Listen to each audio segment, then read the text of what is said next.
প্রিয় শিক্ষার্থীরা, তোমাদের এসএফ একাডেমিতে স্বাগতম জানাচ্ছি তোমাদের প্রিয় ইউটিউব চ্যানেল এসএফ একাডেমি। বন্ধুরা, তোমাদের ছোট ভিডিওর মাধ্যমে তুলে ধরতে চলেছি ফাইনালি বন্ধুরা তোমাদের যে ডাব্লিউপি অনেকদিন পর এক্সাম হচ্ছিল, এই এক্সামে এখন আমরা দেখতে পাচ্ছি যে তোমাদের এক্সাম বাতিল হওয়ার প্রবণতা দেখতে পাচ্ছি বিভিন্ন সূত্র মারফত।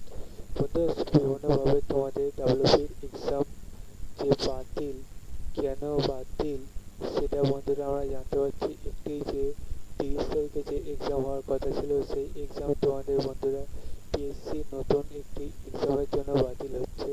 বন্ধুরা, তোমাদের এই যে এক্সাম, সে ব্যাপারে তোমরা অনেক খুঁটিনাটি তথ্য পেয়েছো, কিন্তু এসপি একাডেমি থেকে তোমরা কোনো তথ্য পাওনি। সেই জন্য আমি দেখলাম তোমাদের জানিয়ে দিই। বন্ধুরা, তোমাদের যে এক্সাম কবে হবে সেই নিয়েও কিছু তথ্য তুলে ধরবো, তাই ভিডিওটা পুরো দেখার চেষ্টা করো। ভিডিওটি পশ্চিমবাংলা সহ বিভিন্ন প্রান্তের ছেলেমেয়েদের শেয়ার করতে থাকো। বন্ধুরা, তোমাদের যে এক্সাম, সেই এক্সাম তোমাদের 30 তারিখে হবে না এমন কোনো অফিসিয়ালভাবে বার হয়নি, ঠিক আছে? হতে পারে পিএসসি যে 30 তারিখে তোমাদের আরেকটা এক্সামের ডেট ঘোষিত করেছে, সেই এক্সামটা তো হতে পারে বাতিল হতে পারে। ডাব্লিউপির এক্সাম যেমন তেমনও তো হতে পারে, তাই তোমরা ঘাবড়াও না, তোমাদের এক্সাম হবে এবছরে, আর তোমাদের জয়েনিং ভোটের আগেই হবে। তাই তোমরা ধ্যান দিয়ে পড়াশোনা করতে থাকো।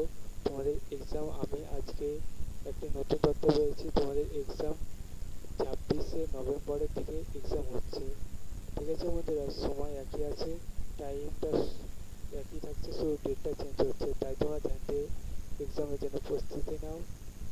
আর তোমাদের মাঠে ডেটও বলে দিচ্ছি, তোমাদের ডিসেম্বরে লাস্ট উইকে তোমাদের হচ্ছে মাঠ, সেটাও আজকে বিভিন্নভাবে জানা গেছে। বন্ধু, তোমরা আরও বিস্তারিত জানতে চাইলে অতি অবশ্যই চ্যানেলটিকে সাবস্ক্রাইব করে নাও, ভিডিওটি শেয়ার করে দাও, পরবর্তী ভিডিওতে দেখাবে। সে মধ্যে সুস্থ থেকো, ভালো থেকো, জয় হিন্দ, জয় ভারত।